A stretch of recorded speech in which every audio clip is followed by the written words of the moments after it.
No way they actually do this. We have a huge report regarding some trades with the New Orleans Pelicans, and there has been a lot of talk surrounding what this team does next. As the Pelicans have made it very clear they are trying to win basketball games, and now a new rumor has surfaced regarding multiple Pelicans players and a trade that would absolutely shock fans, and we are going to jump into all of it, discussing everything behind it and much more as well. But before we do that, guys, if you are part of that 51% that's not subscribed to Pelicans Digest, make sure to subscribe for daily New Orleans Pelicans update from myself and Mills. We got a lot of great videos coming out for you guys, and now that it is September, we are going to see basketball news pick back up. This month training camp starts. There's going to be the content creation media day situation that happens every year. That's going to lead to a lot of good quotes and a lot of good videos to make. So you guys want to make sure to jump in right now so you're fully prepared for this New Orleans Pelicans season that is coming up, where things are about to change for this team.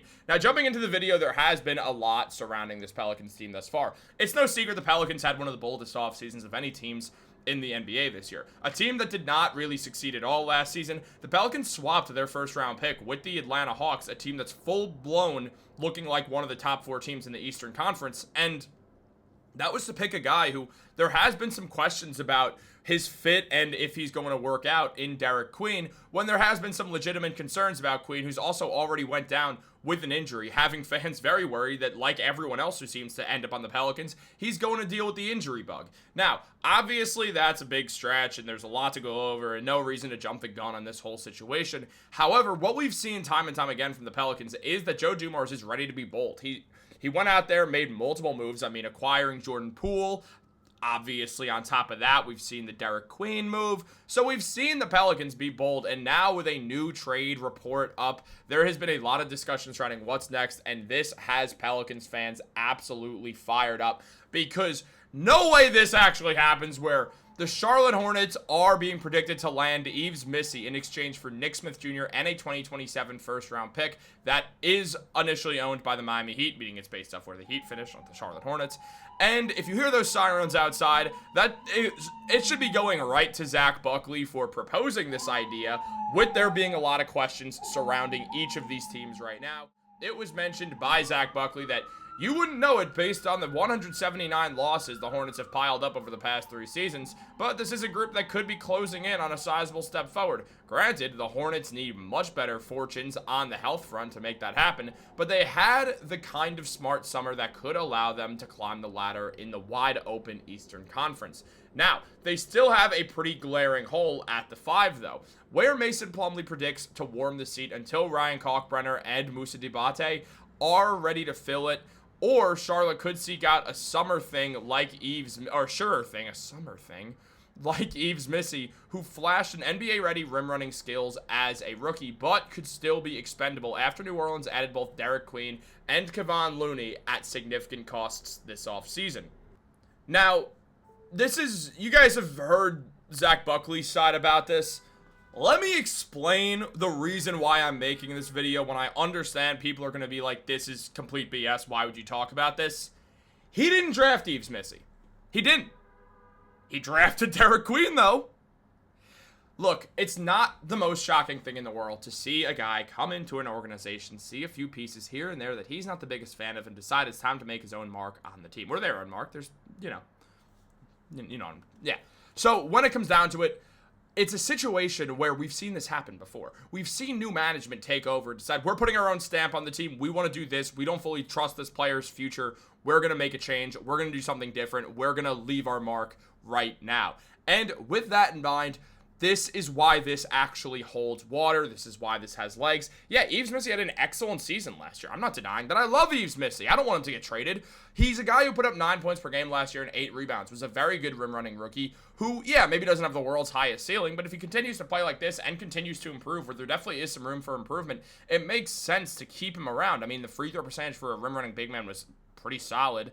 And on top of that, we saw a guy who shot 55% from the field under the rim with solid defense as well. So when we look at Missi, he is someone who, it's really one of these situations where if he is to get moved, it's because Joe Dumars wants to do his own thing at the position. And honestly, that is very, very, very, it's a lot more realistic than you'd think.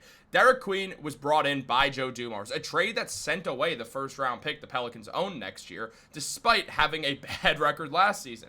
Well, Dumars thinks they can contend, and he thinks Derek Queen can be a big part of it. Queen is a versatile big man because his ability to shoot the three. Obviously, he didn't shoot the most successfully at college, but it's something he's continued to work on and wants to be able to do at the NBA level, and it's something he's projected to be able to do.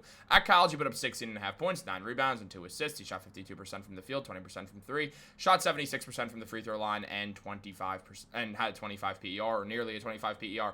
Look, can he play power forward? Maybe. I don't really see him as a power forward at all. I see him as a center who could kind of space the floor.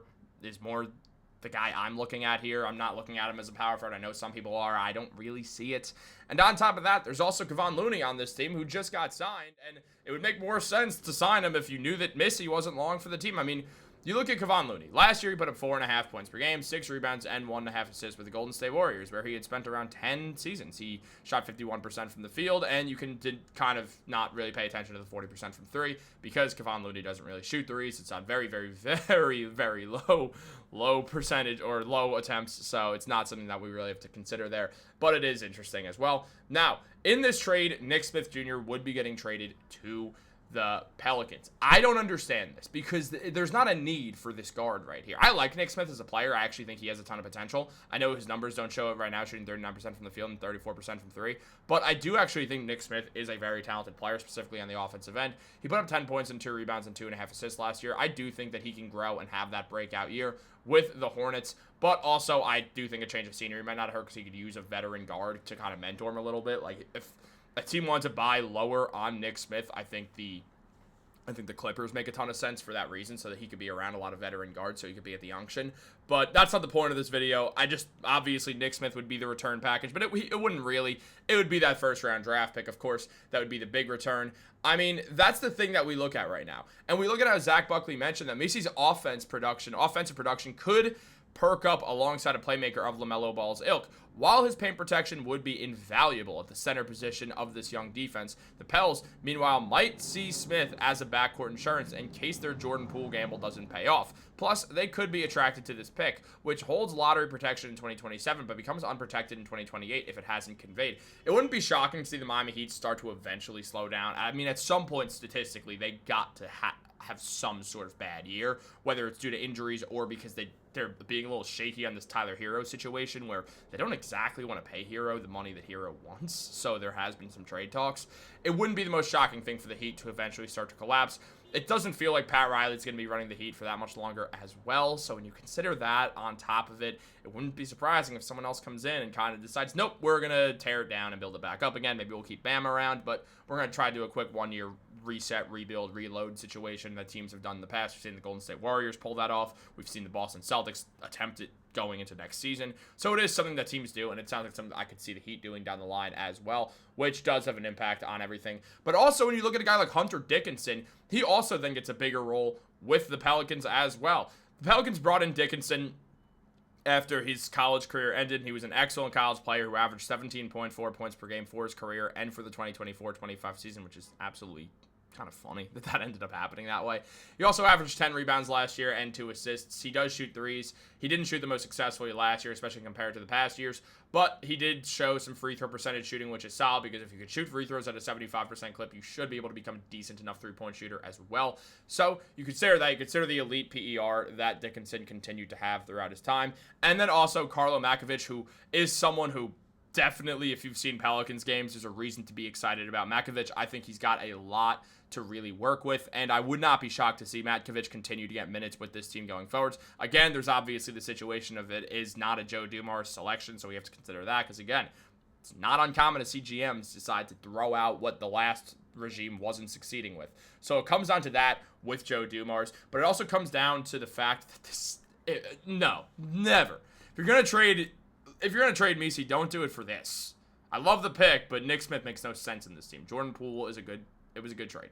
What do you guys think? Let me know in the comments down below. I'm probably done making trade videos for a while on this channel because I've done a lot of them, and really, trade season's kind of ending. So it's been fun doing these trade videos. I definitely enjoy them because I get to talk about players who I really wouldn't otherwise get to talk about.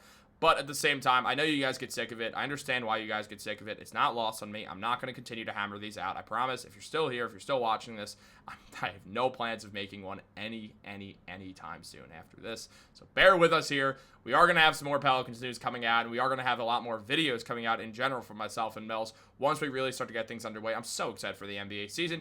Thank you so much for watching, guys. As always, again, I promise we are done with trade videos. This was the final one. Figured we'd end it on this note. Have a great day. I will catch you all later. Happy Labor Day.